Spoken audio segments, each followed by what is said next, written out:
IT job కోసం చూస్తున్నారా? ఐటీలో కెరియర్ బిల్డ్ చూసుకోవాలనుకుంటున్నారా? అయితే సమాధానం కోడింగ్ ట్యూటర్. మాకు కంపల్సరీ మేము అంటే నేనున్న దీంట్లో నా ఏజ్ ప్రకారం నేను కంపల్సరీ ఈ ప్రోటీన్ తీసుకోవాలని చెప్పి డాక్టర్ ప్రిస్క్రిప్షన్ ఉంది. So I have to carry my protein and my supplements. అవి నేను కంపల్సరీ వాడాలి అని చెప్పి డాక్టర్ చెప్తున్నారు. సో అది కొంచెం ఇబ్బంది ఉండదేమో అనుకున్నాను. బట్ స్టిల్ డైట్ వైజ్ డెఫినెట్గా మనం ఇంట్లో తినేవన్నీ మనకు అక్కడ దొరకవు. ఒకటి కావాలంటే ఒకటి కోల్పోవాలి కదండి వెళ్దామని ఫిక్స్ అయిన తర్వాత. But it's a great opportunity to ఇంకా లీన్ అవడానికి ఇంకో మంచి అవకాశం దొరుకుతుందేమో. నిజమే కదా. ఎలాగ మనం డైట్ దీనిలోకి వచ్చాం కాబట్టి అది నాకు పెద్ద కష్టం అనిపించదేమో అని అనుకుంటున్నాం. మరి చూద్దాం లోపలికి వెళ్ళిన తర్వాత ఎలా ఉంటుంది. సార్ బట్నీ సార్ మీకు కోపం ఎక్కువ ఉంటుందా కొంచెం ఉంటుందా అని బయట కోపం చాలా ఎక్కువ అని చెప్పి బయట అదే వచ్చింది కదా. అప్పుడు ఎవరైనా సరే ఇప్పుడు నాకు సంబంధించిన వాళ్ళు ఎవరైనా సరే బిగ్ బాస్ హౌస్ లోకి వెళ్ళిన తర్వాత ఎవరితో గొడవ పెట్టుకోకని చెప్పి అంటున్నారు తప్ప అది ఇంతకు ముందేమో నిజంగానే అంటే నేను యాంగర్ మేనేజ్మెంట్ అనేది లేకపోవడం అనేది. బట్ ఇప్పుడైతే అది లేదు. బట్ అంటే ఏదైనా సరే ఇప్పుడు మనం బిగ్ బాస్ బయట ఏదైనా జరగచ్చు, బిగ్ బాస్ ఎలా అయినా ట్రిగర్ చేయొచ్చు, బిగ్ బాస్ కోపాన్ని ఎలాగైనా బయటికి లాగొచ్చు. బిగ్ బాస్ ఒకటే అంటారు లోపలికి వెళ్ళిన తర్వాత. నేను rules I only make the rules, I only break the rules. A rule శాశ్వతంగా ఉండదు అక్కడ, రూల్స్ మారిపోతుంటాయి. అవును. బట్ ఇంకోటి ఏంటంటే మనం ఇలాగే ఉండాలి బుద్ధుడిలాగా ఉంటాను అనగా ఉండనివ్వరు కదా. అక్కడ ఏం జరుగుతుందో కూడా తెలియదు. బట్ మ్యాక్సిమం నా కోపాన్ని నా ఎమోషన్స్ ని కంట్రోల్ చేసుకోవడానికి ట్రై చేస్తాను. బట్ మరీ ఎంత కామ్ గా ఉన్నా పిల్లినైనా సరే ఒక రూమ్ లో పెట్టి కొట్టడానికి తెలుస్తుంది ఏదో టైంలో అరుస్తుంది. బట్ ఎంతవరకు నన్ను టార్గెట్ చేసేసి నన్ను మరీ కార్నర్ చేసేస్తే ఇంకా అది దాని తర్వాత నేను ఎలా రియాక్ట్ అవుతానో ఒక్కొక్కసారి అది నా చేతిలో ఉండదు. అది మేబీ ఈవెన్ నేను అవతల వాళ్ళకి రెస్పెక్ట్ ఇస్తాను, చాలా మంచిగా మాట్లాడతాను, నా గేమ్ నేను ఆడుకుంటాను. నన్ను టార్గెట్ చేసి నన్ను ఎవరన్నా కానీ గట్టిగా కానీ ప్రెషర్ ఇచ్చి నొక్కుదామని ట్రై చేస్తే అప్పుడు ఐ బ్లాస్ట్. అది చూపించకుండానే చేయొచ్చు కదా. ఇలా ఇస్త్రీకుండా సింగిల్ హ్యాండ్ తో. Super. And sir Bigg Boss ని ప్రీవియస్ చూసారా ఎప్పుడైనా? కొన్ని ఎపిసోడ్స్ చూసానండి. కొన్ని కొన్ని అంటే ఎప్పుడో ర్యాండమ్ గా చూసాను. బట్ రెగ్యులర్ గా వాచ్ చేయడానికి నాకు టైం ఉండేది కాదు. బట్ టైం దొరికినప్పుడల్లా ఎప్పుడైనా అప్పుడప్పుడు చూసేవాడిని. బిగ్ బాస్ అంటే మీ పాయింట్ ఆఫ్ వ్యూలో ఏమని చెప్తారు? స్ట్రాటజీ అంటారా, మైండ్ గేమ్ అంటారా, మిమ్మల్ని మీరు తెలుసుకునే గేమ్ అంటారా? All emotions on one platform. అంతే. అక్కడ కోపం ఉంటుంది, బాధ ఉంటుంది, అర్ధాకలు ఉంటుంది,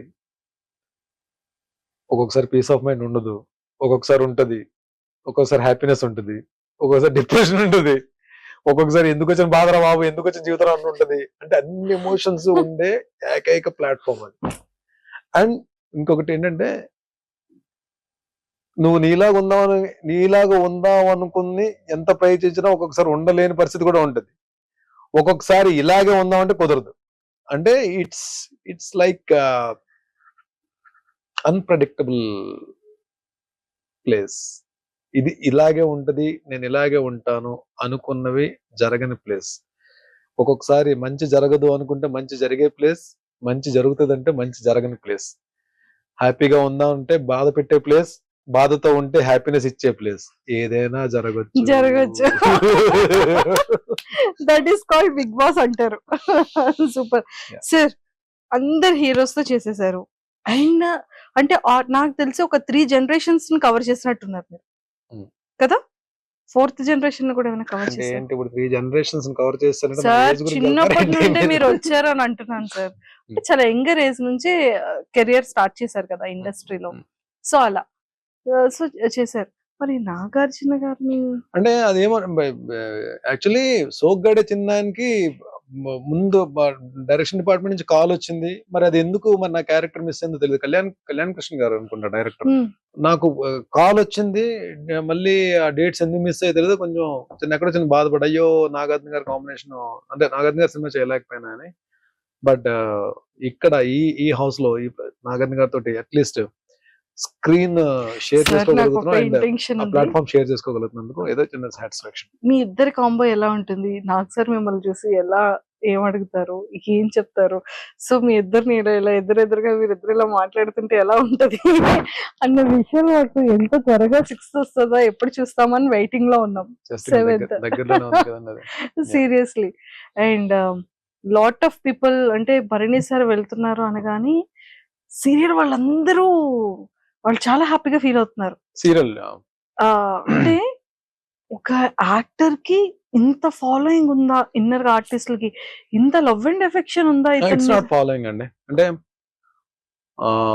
నాకు నాకు నాకు నాకు నా కెరియర్ దగ్గర నుంచి నాతో నేను వాళ్ళతో ట్రావెల్ అయ్యి కష్ట సుఖాలు పంచుకున్నాము అన్ని. అంటే కలిసి షూటింగ్స్ చేసాము, కలిసి కూర్చొని పార్టింగ్ చేసుకున్నాము, ఒకరి మీద ఒకరు అలిగాము, అన్ని అంటే అన్ని ఉన్నాయి. లైక్ అంటే they are not like my co artist, they are like నా చైల్డ్హుడ్ ఫ్రెండ్స్ లాగే అంత క్లోజ్ బ్యాచ్ కొంతమంది ఉన్నారు. లైక్ సమీర్, కౌశిక్, కళ్యాణ్ అంటే మన రాధామధు కళ్యాణ్, అండ్ చక్రి, అండ్ శ్రీరాజ్, రాఘవ, శశి, వీళ్ళందరూ నాకు చాలా బాగా క్లోజ్. అంటే అంటే ఏదన్నా వస్తే మేమే ఎక్కువ కలుస్తాం అన్నమాట.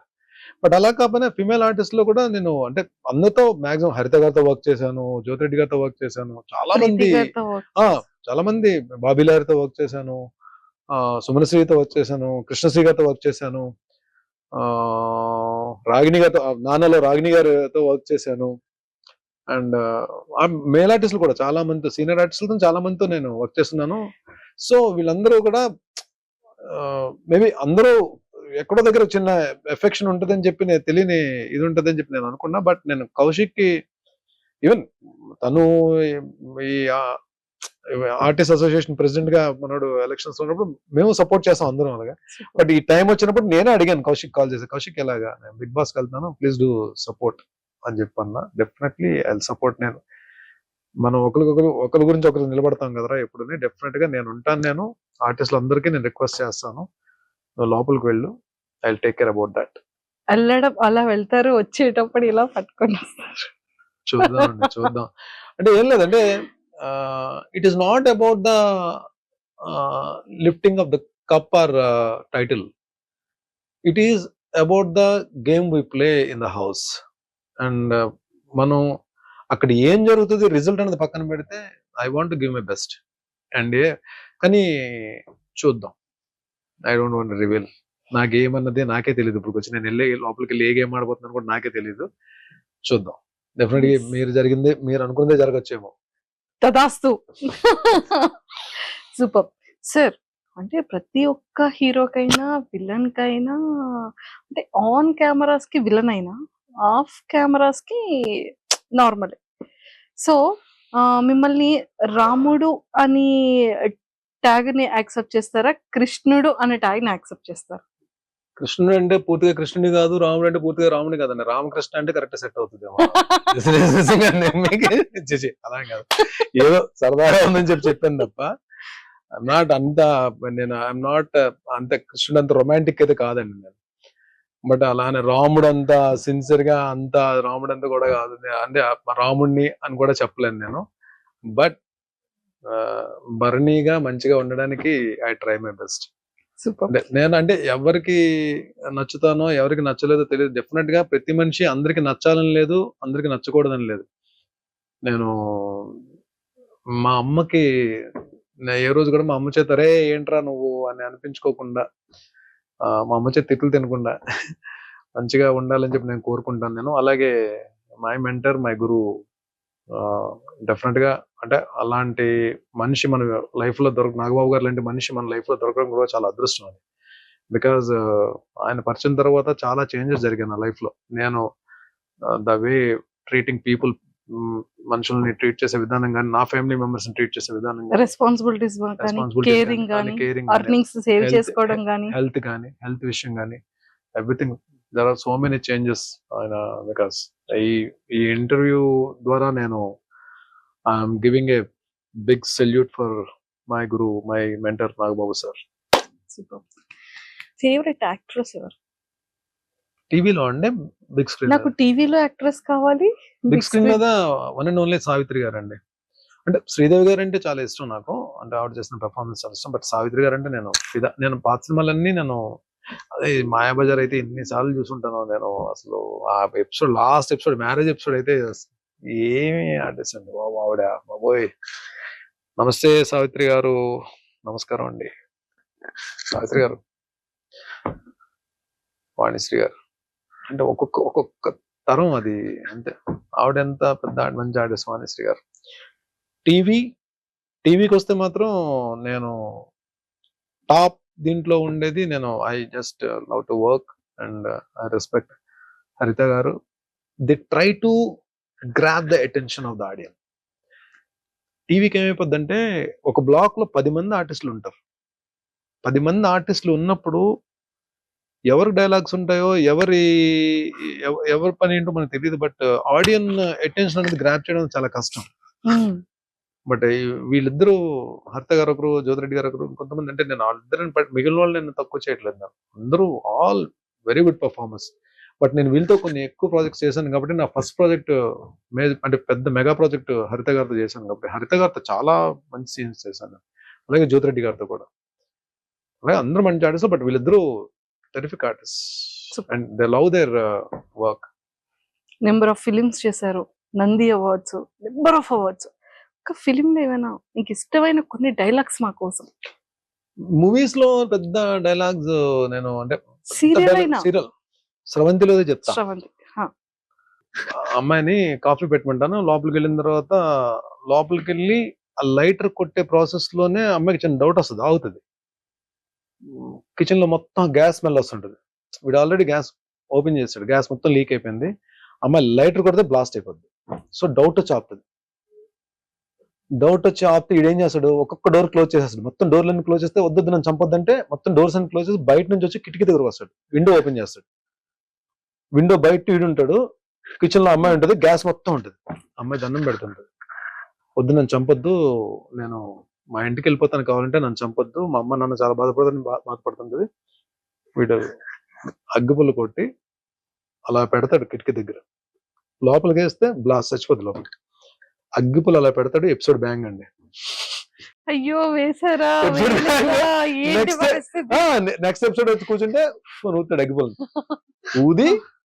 ఊది పడేసి వెళ్ళి డోర్ తెస్తాడు.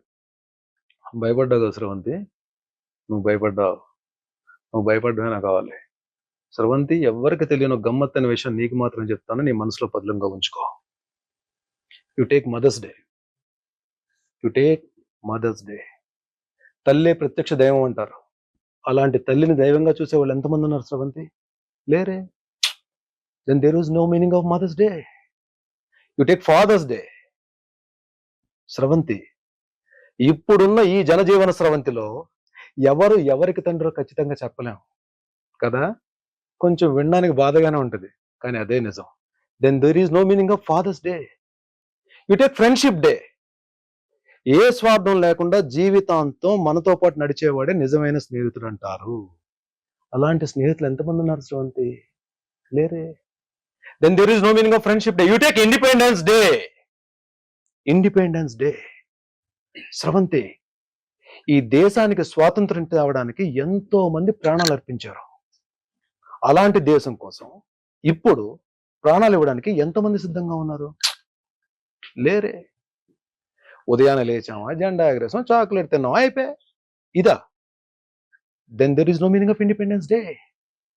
కానీ ఫూల్స్ డే, ఏప్రిల్ 1 ఈ రోజు ఎవరో ఒకరిని చాలా సిన్సియర్గా ఫూలించడానికి ట్రై చేస్తారు. ఈరోజు ఏప్రిల్ 1, ఏప్రిల్ ఫూల్. అలా చూస్తావేంటి స్రవంతి?